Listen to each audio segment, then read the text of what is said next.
तो आइए कुछ जो स्पेशल स्ट्रक्चर्स होते हैं बैक्टीरिया के अंदर उसकी बात कर लेते हैं हम लोग ना। तो ठीक है, तो पहला जो स्ट्रक्चर था जो हम लोगों ने अभी पढ़ा है दैट इज कॉल्ड न्यूक्लियोइड, और सेकेंड मोस्ट जो है तुम्हारा वो कौन सा है? मीजोजोम। ये बहुत इंपॉर्टेंट है मीजोजोम। ठीक है, तो इसके बारे में देख लेते हैं। तो इट इज फॉर्म, ये पहली बार ये क्वेश्चन आता है, it is form by infolding of plasma membrane.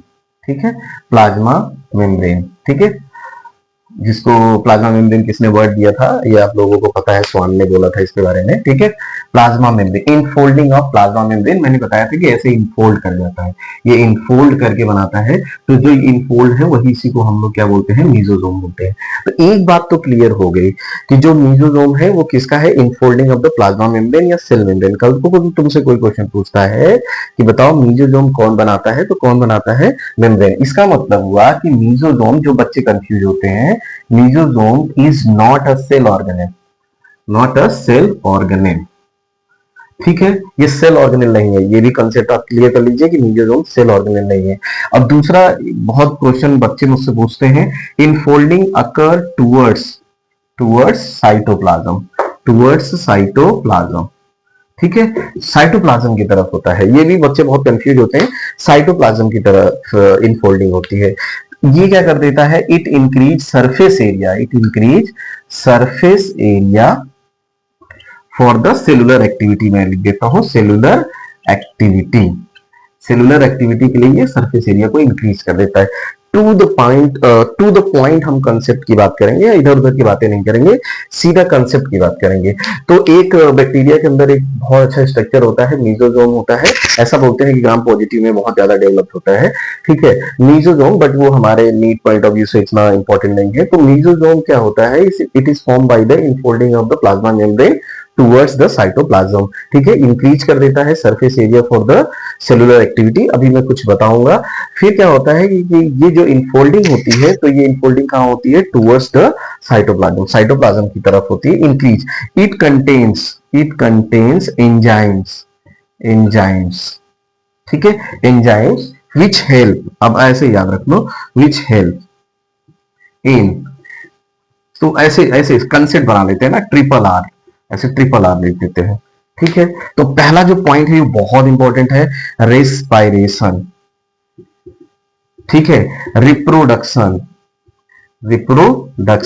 और याद रखना रेप्लिकेशन, ये तीन काम ये करता है।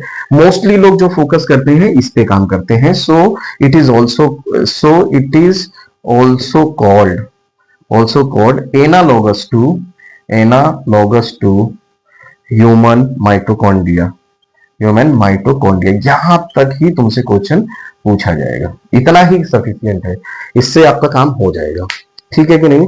अगर आपसे पूछा जाए name the structure, not a cell organelle, अगर सेल ऑर्गेनेल कहता है गलत हो जाए, assertion reason, name the structure which present in a bacteria which is called the analogous to human mitochondria, तो दैट इज कॉल्ड मीजोजोम। एक बात बहुत अच्छा कंसेप्ट है, समझिए। जैसे ये इनफोल्डिंग होती है तो आपने माइटोकॉन्ड्रिया देखा होगा, माइटोकॉन्ड्रिया की जो इनर मेम्ब्रेन होती है जिसको क्रिस्टी भी बोलते हैं, ये भी नीट का क्वेश्चन है, उसकी भी इनफोल्डिंग ऐसे ही होती है, वो भी इनफोल्ड कर जाता है। तो मेरा ये मानना है कि यही जो मीजोजोम है आगे चल के माइटोकॉन्ड्रिया, जो मतलब कि यही जो मीजोजोम है वही कन्वर्ट हुआ है माइटोकॉन्ड्रिया में। जस्ट उसने क्या किया है कि ये वाला पोर्शन सेपरेट हुआ, उसके अपने चारों तरफ एक मेम्ब्रेन बना ली और डबल मेम्ब्रेन स्ट्रक्चर में कन्वर्ट हो गया, और उसी को हम लोग माइटोकॉन्ड्रिया, वैसे भी इंडोसिम्बायोटिक थियरी ऐसी कहती है कि हमारी प्रोकैरियोटिक ओरिजिन है। तो जो न्यूक्लियोइड के बाद अनदर इंपॉर्टेंट स्ट्रक्चर है उसका नाम क्या है? मीजोजोम। याद रखना, formed by the infolding of the plasma membrane towards the cytoplasm. It increases the surface area for the cellular activity. It has enzyme which help in the respiration, reproduction and replication.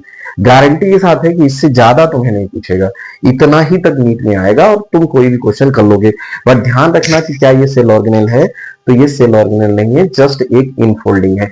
ऐसा ही similar एक और structure है, मैं तुम्हें बता देता हूं, एक सिमिलर और structure which is also made by the plasma membrane. ये क्वेश्चन आता भी है और उसका है, मैंने पहले भी इसको डिस्कस किया है, 2-3 बार हम जब भी हम कंटिन्यूटी में पढ़ते रहेंगे तो 2-3-4 बार हम इसको डिस्कस करेंगे जिससे कि आपका कंप्लीट हो जाए। एक और है जिसको बोलते हैं क्रोमैटोफोर, ये भी बहुत क्वेश्चन इससे भी बहुत आता है, क्रोमैटोफोर, इससे भी बहुत क्वेश्चन आता है। क्रोमेटोफोर, ये भी क्वेश्चन बहुत आता है इससे भी, ठीक है कि नहीं।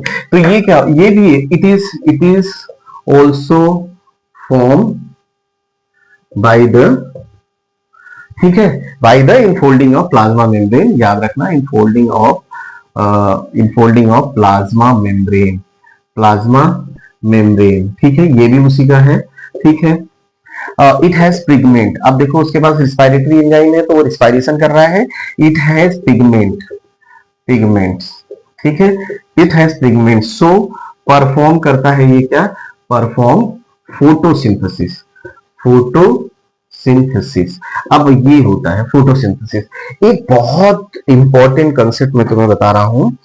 अगर किसी को भी फोटोसिंथेसिस करके ऑक्सीजन को रिलीज करना है, अगर कोई भी दुनिया में ऑर्गेनिज्म तुमको कह रहा है कि भैया ये ऑक्सीजन को रिलीज कर रहा है, तो याद रखना कि क्लोरोफिल ए जरूर होगा, क्योंकि क्लोरोफिल ए ही है जो रिएक्शन सेंटर बनाता है, जो हेल्प करता है स्प्लिटिंग ऑफ वाटर मॉलिक्यूल। जब स्प्लिटिंग ऑफ वाटर मॉलिक्यूल होगा तब जाके तुम्हारा ऑक्सीजन रिलीज होगा। तो ऐसे कहते हैं कि फोटोसिंथेसिस इट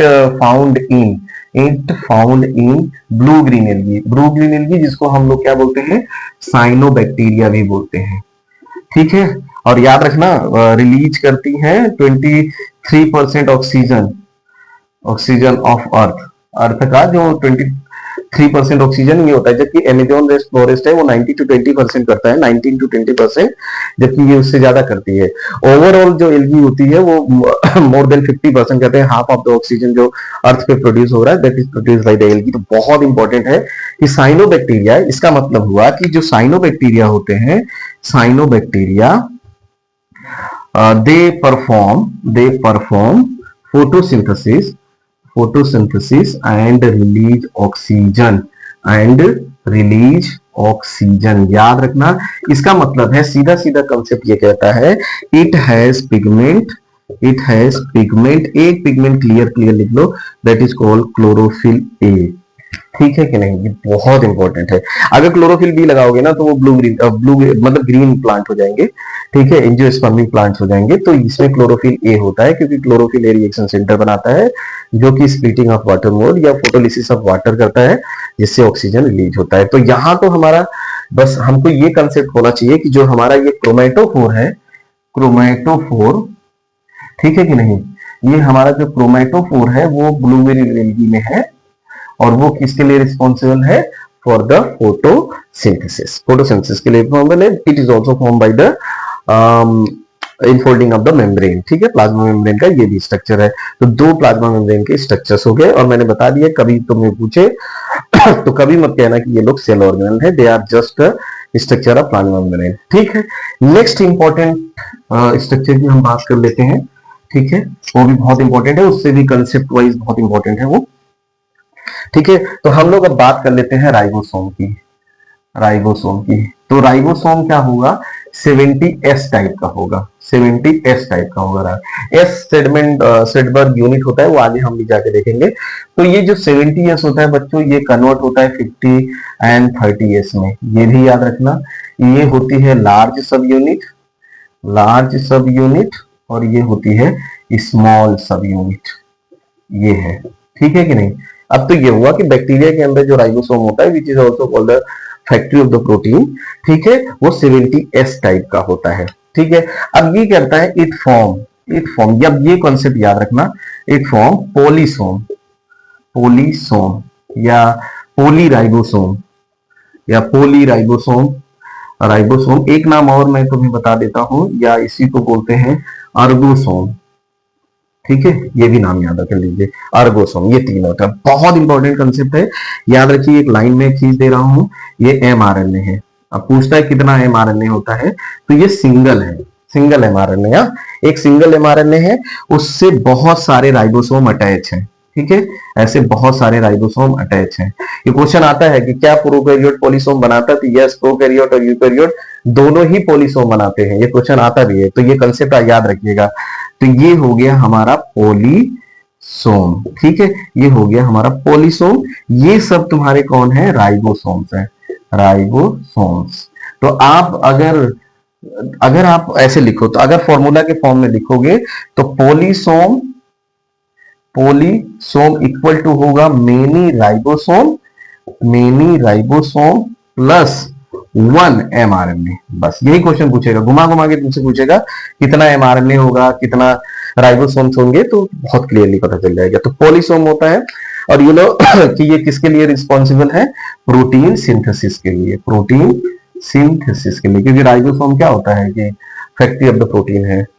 ठीक है, एक बहुत इंपॉर्टेंट और भी कंसेप्ट है कि जो बैक्टीरिया होता है, तो बैक्टीरिया में ये कंडीशन कौन सी होती है, पॉलीसिस्टोनिक होती है, पॉलीसिस्टोनिक कंडीशन होती है, पॉलीसिस्टोनिक कंडीशन होता है, नो इंट्रॉन्स होते हैं, नो इंट्रॉन्स, ये सब बहुत इंपॉर्टेंट कंसेप्ट है।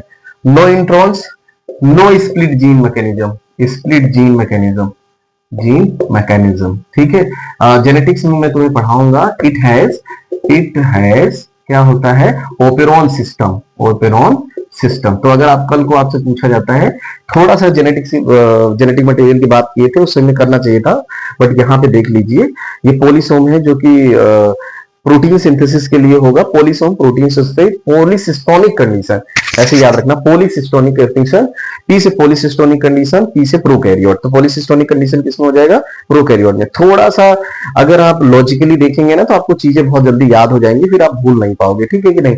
तो पी से पॉलीसिस्टोनिक, पी से प्रोकैरियोट, इसके पास इंट्रॉन नहीं होता, तो स्प्लिट जीन मैकेनिज्म नहीं शो करता बैक्टीरिया, इसमें ओपेरॉन सिस्टम होते हैं। ये सब बहुत अच्छे कंसेप्ट है, बहुत ज्यादा अगर कंसेप्ट बहुत अच्छे से क्लियर करोगे तो कोई भी एग्जाम बहुत इजीली क्लियर हो जाएगा। बहुत ज्यादा उसको इधर उधर करके पढ़ने की जरूरत नहीं है, सीधा सीधा अगर आपसे पूछा जाए कि ओपेरॉन सिस्टम किसमें होता है, तो प्रोकैरियोट में इंट्रॉन्स किसमें एब्सेंट होता है, तो प्रोकैरियोट में उसमें स्प्लिट जीन मैकेनिज्म नहीं होता। ठीक है, और ये पॉलीसिस्टोनिक कंडीशन को रिप्रेजेंट करते हैं। एक और बहुत अच्छा इंपॉर्टेंट क्वेश्चन आता है, स्प्लाइसिंग। तो स्प्लाइसिंग का मतलब होता है वो रिमूवल ऑफ इंट्रॉन होता है। तो रिमूवल ऑफ इंट्रॉन, तो इंट्रॉन होगा तभी तो रिमूव करेंगे, तो इसका मतलब स्प्लाइसिंग किसमें नहीं होगा, बैक्टीरिया में नहीं होगा। अगर आप एक कंसेप्ट इंट्रॉन को पढ़िए, पकड़ लीजिए, तो बहुत सारे कंसेप्ट आपके क्लियर हो जाएंगे। अच्छा, जब स्प्लाइसिंग नहीं होगा तो स्प्लाइसोसोम नहीं बनेगा, तो ये भी क्वेश्चन कह सकते हैं कि स्प्लाइसोसोम फॉर्मेशन किसमें नहीं होगा, तो बैक्टीरिया में। ये सब क्वेश्चन आए हुए नीट के क्वेश्चन है, कोई मैं नए क्वेश्चन नहीं बता रहा हूँ, ये आए हुए क्वेश्चन है, और ये कंसेप्ट रिपीट हो सकते हैं, हो सकता है उसका वर्ड थोड़े से चेंज हो, बट उसका जो मेन आंसर होगा वही होगा। ठीक है, तो ये राइबोसोम है, आगे जाके ये पॉलीराइबोसोम बनाता है, जो कि साइटोप्लाज्म में होता है, मतलब 20th type ribosome is found in a bacteria has no membrane. इसके पास भी कोई मेम्ब्रेन नहीं होती, मैं लिख भी देता हूं, नो मेम्ब्रेन। नो मेम्ब्रेन मैंने पहले भी बता रखा है कि इसमें मेम्ब्रेन नहीं होती, चाहे ये प्रोकैरियोट हो चाहे यूकैरियोट हो, इसके पास मेम्ब्रेन नहीं होती है, क्योंकि जिसको टूटना ही है उसके अंदर बाउंड्री होने की क्या जरूरत हुई। तो जिसको टूटना है, तो जब कोई भी किसी भी तरह का रिलेशन अगर टूटेगा, तो इसका मतलब समझ लेना कि उसमें जो बाउंड्री है वो डिफाइंड बाउंड्री नहीं है। बाउंड्री अगर डिफाइन होगी तो वो टूटेगा नहीं, अगर बाउंड्री डिफाइन नहीं है तो वो टूटेगा जरूर। ठीक है, तो इसलिए टूटता है, इसलिए इसकी कोई डिफाइंड बाउंड्री नहीं है। ये सब बहुत इंपॉर्टेंट कंसेप्ट है, ये सब वो हैं जो क्वेश्चन आए हुए हैं। पॉलीसिस्टोनिक, स्प्लिट जीन मैकेनिज्म, ये भी नीट में आया हुआ है। ओपेरॉन सिस्टम किसमें होता है, पोलीसोम, पॉलीराइबोसोम, किसी भी टेस्ट सीरीज को ज्वाइन करोगे ये क्वेश्चन जरूर पूछता है। और यू नो कि राइबोसोम क्या करता है, प्रोटीन सिंथेसिस करता है हमारा। तो 3 हमारे मेन स्ट्रक्चर्स हो गए, और बट आप याद रखना कि जो 2 पहले पढ़े थे मेसोजोम और क्रोमैटोफोर, वो सेल ऑर्गेनेल नहीं है, बट ये राइबोसोम क्या है, हमारा सेल ऑर्गेनेल है। ठीक है, तो इसके आगे देखते हैं फिर नेक्स्ट स्ट्रक्चर। एक बहुत इंपॉर्टेंट स्ट्रक्चर है, दैट इज कॉल्ड प्लाज्मिड। और प्लाज्मिड अगर नहीं होता तो क्या होता। ठीक है, तो हमारा नेक्स्ट है structure, that is called plasmid. Plasmid, अब ये स्ट्रक्चर है, सेल ऑर्गेनेल नहीं है, याद रखना। ठीक है, cell organelle is found in a cytoplasm. ठीक है, प्लाज्मिड इसको बोलते हैं extra chromosomal genetic material, genetic material. ठीक है, एक्स्ट्रा क्रोमोसोमल जेनेटिक मटेरियल है। बच्चे बहुत ध्यान से देखना, ऑटोनोमस होता है, ऑटोनोमस होता है, ऑटोनोमस स्ट्रक्चर है। ठीक है, क्वेश्चन इससे बहुत आता है। सर्कुलर होता है, सर्कुलर एंड डबल स्टैंडर्ड होता है, डबल स्टैंडर्ड होता है, डबल स्टैंडर्ड होता है। किस तरह यूज करते हैं, use as vector, vector to transfer gene. तो ट्रांसफर मैं ऐसे लिख देता हूं, डिजायर जीन, डिजायर जीन। ठीक है, डिजायर जीन को ट्रांसफर करने में यूज किया जाता है ये। या अगर आपको कोई जीन ऑफ इंटरेस्ट को ट्रांसफर करना है तो आप किसके थ्रू करोगे? ये पूरी बायोटेक्नोलॉजी में आप वेक्टर पढ़ते हो, और एक वेक्टर बहुत कॉमन है, दैट इज कॉल्ड PBR322। उसका लॉजिक है मेरे पास कि किस तरह वो बनेगा, और उससे हर साल क्वेश्चन आते हैं, ठीक है। ये वेक्टर है, तो ये वेक्टर है जो कि प्लाज्मिड नाम है इसका, एक्स्ट्रा क्रोमोसोमल जेनेटिक मटेरियल है, ठीक है। मतलब बैक्टीरिया के अंदर अगर ऐसे देखा जाए कि ये बैक्टीरिया की जो सेल हो गई, ये तो इसका जेनेटिक मटेरियल हो गया जो म्यूजियोम के पास होता है। फिर ऐसे स्ट्रक्चर, सर्कुलर स्ट्रक्चर उसमें होते हैं, और यही क्या कहलाते हैं? प्लाज्मिड कहलाते हैं, ठीक है। अब क्या होता है कि they perform plasmid perform specific function in bacteria. जैसे मैं कुछ एग्जांपल आपको बता दे रहा हूं, ठीक है। और भी आगे भी इसके बाद बात करेंगे, लेकिन बहुत ज्यादा इसमें नहीं करता। जैसे होता है एफ प्लाज्मिड, जब बायोलॉजिकल क्लासिफिकेशन पढ़ेंगे ना उसमें पढ़ेंगे। आर प्लाज्मिड, ठीक है। और next one is a col plasmid, जो एक बैक्टीरिया दूसरे बैक्टीरिया को अटैक करता है, ठीक है। फिर होता है टीआई प्लाज्मिड, इसको मत भूलना क्योंकि ये क्वेश्चन बहुत आता है। टीआई प्लाज्मिड बहुत इंपॉर्टेंट कंसेप्ट है, इसको बोलते हैं ट्यूमर इंड्यूसिंग प्लाज्मिड। इसके बैक्टीरिया को मत भूलो, और ये होता है बच्चों एग्रोबैक्टीरियम ट्यूमीफेसियंस भी, एग्रोबैक्टीरियम ट्यूमीफेसियंस बहुत इंपॉर्टेंट है। एग्रोबैक्टीरियम ट्यूमीफेसियंस अगर आप तैयारी कर रहे हो तो नहीं भूलना चाहिए। नेचुरल जेनेटिक इंजीनियर इसको बोलते हैं। और Ti plasmid used to transfer gene only in, ये भी बता दो, only in dicots, not in monocots. ये बहुत बच्चे गलत करते हैं, डाइकॉट्स। और इसका लॉजिक भी है, देख लो। टी का मतलब होगा टू, और टू का मतलब होगा डाई, तो इसका मतलब ये केवल किसमें जीन ऑफ इंटरेस्ट को ट्रांसफर करेगा? डाइकॉट में, मोनोकॉट में नहीं करता। ये होता है ये आर प्लाज्मिड प्रोवाइड क्या करता है? रेजिस्टेंस फ्रॉम द एंटीबायोटिक्स से क्या प्रोवाइड करता है? रेजिस्टेंस प्रोवाइड करता है। ये फर्टिलिटी प्लाज्मिड है, फर्टिलिटी। ये कोलिसीन जो एक बैक्टीरिया दूसरे बैक्टीरिया की ग्रोथ को इनहिबिट करता है। तो these are the some example of the plasmids which is the extra chromosomal genetic material in bacteria and perform the specific function। जैसे एंटीबायोटिक्स रेजिस्टेंस हो गया, फर्टिलिटी हो गई, जैसे होता है ना एफ नेगेटिव जो होता है वो HFR में कन्वर्ट हो जाता है जब ट्रांसफर होता है, तो एक्स्ट्रा क्रोमोसोमल जेनेटिक मटेरियल है। नीट तो इतना ही पूछेगा कि जो बैक्टीरिया में स्पेसिफिक फंक्शंस होते हैं, लाइक एंटीबायोटिक्स रेजिस्टेंस ऐसे ले लेते हैं, who perform this, तो आप कहोगे plasmid, which is extra chromosomal genetic material है। जो न्यूक्लियोइड होता है या जीनोफोर होता है उस पे बैक्टीरिया के बाकी सबके होते हैं, कुछ स्पेसिफिक फंक्शन होते हैं जो प्लाज्मिड करता है। प्लाज्मिड उसी का पार्ट है, क्योंकि अगर बैक्टीरिया का जेनेटिक मटेरियल बहुत बड़ा होगा तो बैक्टीरिया यूनिसेलुलर ऑर्गेनिज्म है, फिर उसको बहुत प्रॉब्लम होगी अपने मतलब कि लार्ज साइज जीनोम को ट्रांसफर करने में from one bacteria to another bacteria. तो इसीलिए वो एक्स्ट्रा क्रोमोसोमल जेनेटिक मटेरियल बनाता है, और उसी का नाम हमारा क्या है?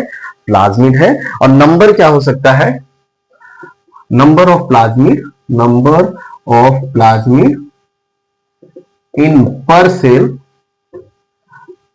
Can be more than one, ठीक है, याद रखो। वो वन ही होता है, ये मोर देन वन, एक से ज्यादा हो सकता है। यहाँ पे ब्रैकेट में मैं ऐसे लिख दे रहा हूं, ठीक है, एक से ज्यादा हो सकता है। जबकि तुम्हारा न्यूक्लियोइड, प्रोजीनोम या जीनोफोर तुम्हारा कितना होगा? केवल एक ही होगा, ठीक है।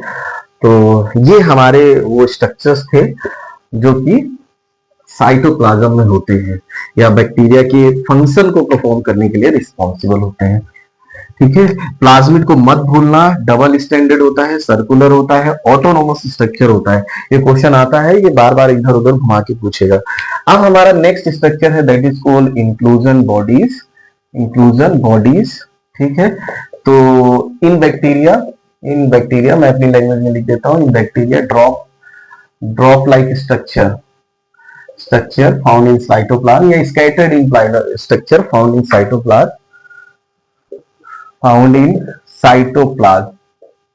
ठीक है। नॉन मेम्ब्रेनस होती है, याद रखना, ये क्वेश्चन बहुत इंपॉर्टेंट है। एक्ट एज स्टोरेज बॉडीज, ठीक है, स्टोरेज बॉडीज की तरह काम करती हैं। जैसे फॉस्फेट ग्रेन्यूल्स हो गए, फॉस्फेट हो गया, ग्लाइकोजन हो गया, ठीक है, और साइनोफाइसियन स्टार्च, ऐसे बहुत वोल्यूटिन बॉडी वगैरह आप लोगों ने सुना होगा, साइनोफाइसियन स्टार्च, ये सब मतलब डिफरेंट टाइप्स के मटेरियल। तो अगर पूछा जाए कि बैक्टीरिया स्टोर करता है, तो bacteria store in the form of, bacteria store in the form of, in the form of inclusion body. कोई स्पेशल स्ट्रक्चर नहीं होता, इंक्लोजन बॉडीज के फॉर्म में स्टोर करता है। ठीक है, ये तो वो स्ट्रक्चर है जो बैक्टीरिया के अंदर पाए जाते हैं, बैक्टीरिया के साइटोप्लाज्म में। अब हम लोग बात करेंगे सरफेस स्ट्रक्चर की, बैक्टीरिया के सरफेस स्ट्रक्चर की। तो जो अगले क्लास में हम लोग डिस्कस करेंगे बैक्टीरिया के सरफेस स्ट्रक्चर की, बैक्टीरिया के सरफेस पे क्या क्या होते हैं। ठीक है, वैसे तो अगर देखा जाए तो सरफेस स्ट्रक्चर ऑफ बैक्टीरिया क्या होगा, इसी को हम लोग पढ़ेंगे, सरफेस स्ट्रक्चर इन बैक्टीरिया।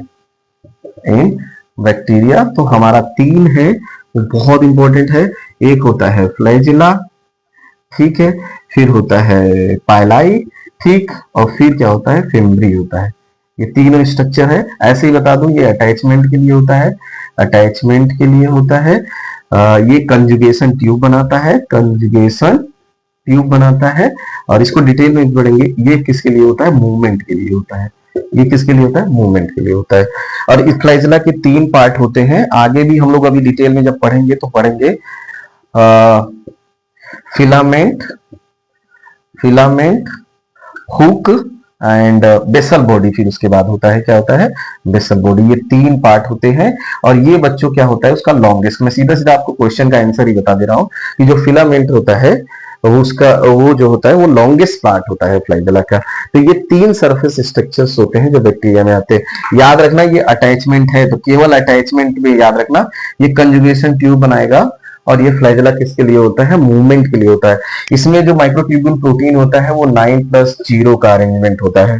ठीक है, मैंने हमेशा बोला है कि कम किसको दोगे तुम, प्रोकैरियोटिक को देखो। तो अगर इंक्लूजन बॉडी तो एक तरह की स्टोरेज बॉडी है बैक्टीरिया, जिसे वोलिटीन बॉडी भी है उसका। ठीक है, अब हम देखते हैं कि सरफेस स्ट्रक्चर तो 3 होते हैं, फ्लैजिला, पाइलाई और फिब्री। मैंने सीधा सीधा कंसेप्ट जो क्वेश्चन आता है, ये कंजुगेशन ट्यूब बनाता है, ये अटैचमेंट करता है, और ये मूवमेंट। इसका कंजुगेशन मतलब help to transfer genetic material, genetic material को ट्रांसफर करने में हेल्प करता है। मूवमेंट में कौन करता है, फ्लैजिला करता है। फ्लैजिला के 3 पार्ट है, filament, hook and basal body. ठीक है, फिलामेंट इसमें से ये क्वेश्चन आता है, लॉन्गेस्ट होता है, फिर हुक बन जाता है, फिर बेसल बॉडी बन जाती है। ठीक है कि नहीं। तो अगर आपको कंसेप्ट समझ में आ रहे हैं, अच्छे से क्लियर हो रहे हैं, तो आप मेरे चैनल को सब्सक्राइब भी कर सकते हो। ठीक है कि नहीं। और आप कोई भी क्वेश्चन मुझे पोस्ट कर सकते हो, मैं उस क्वेश्चन को आपको एक्सप्लेन कर दूंगा। वैसे तो जितने भी क्वेश्चन नीट में आए होंगे मैं यहीं पे आपको बता दूंगा, एक्सप्लेन कर दूंगा। ठीक है कि नहीं। तो ये कुछ ओवरव्यू है या डिटेल स्टडी है बैक्टीरिया की। जब आगे फ्लैजिला और सीलिया एंड फ्लैजिला पढ़ेंगे, फिर वहां पढ़ेंगे कि कैसे माइक्रोट्यूब्यूल अरेंजमेंट होते हैं, फ्लैजिलिन प्रोटीन क्या होता है, ये सब उन सब के बारे में मैं एक्सप्लेन करूंगा। ठीक है, तो नेक्स्ट क्लास में इसको और भी थोड़ा सा हम एक्सप्लेन करेंगे। और फिर बात करेंगे रिप्रोडक्शन इन बैक्टीरिया, बैक्टीरिया के अंदर रिप्रोडक्शन। मैं बस एक कंसेप्ट उसको पढ़ाना चाहता हूं आपको, जो बहुत इंपॉर्टेंट है कंसेप्ट, उसको भूलिएगा मत, वो बार बार क्वेश्चन आता है। ठीक है, तो बिफोर, ये कंसेप्ट है, कंसेप्ट ऑफ द डे अगर मान लेते हैं, कंसेप्ट ऑफ डे, तो आप बोलोगे कि before bacterial cell divide, bacterial cell divide, DNA क्या कर जाता है, डीएनए रेप्लिकेटेड। ठीक है, उससे पहले डीएनए क्या हो जाता है, replicate. No DNA replicate, no, ऐसे लिख देता, no DNA replicate first, cell will not decide, not decide. याद रखना, इसका मतलब हुआ जब डीएनए डुप्लीकेट होगा तो वही डिसीजन लेगा। तो डीएनए डुप्लीकेशन या रेप्लिकेशन कह सकते हो, डुप्लीकेशन। डीएनए रेप्लिकेशन क्या करता है, रेप्लिकेशन डिसाइड करता है, डिसाइड सेल डिवीजन। अब ऐसे बैक्टीरिया कोई सेल साइकिल को नहीं फॉलो करता, ठीक है, एमाइटोसिस फॉलो करता है, मतलब वो सेल डिवीजन को फॉलो नहीं करता। तो बैक्टीरिया की सेल 1 से 2 में कन्वर्ट होगी जब उसका पहले कौन डिवाइड करेगा, डीएनए रेप्लिकेट करेगा। अगर डीएनए रेप्लिकेट नहीं करेगा तो वो डिवाइड नहीं करेगी। ठीक है बच्चों, फिर नेक्स्ट क्लास में थोड़ी और बातें करेंगे, फिर हम लोग स्टार्ट करेंगे यूकैरियोटिक सेल को, और फिर सेल मेम्ब्रेन मॉडल और डिफरेंट टाइप्स के जो वो होंगे सब उन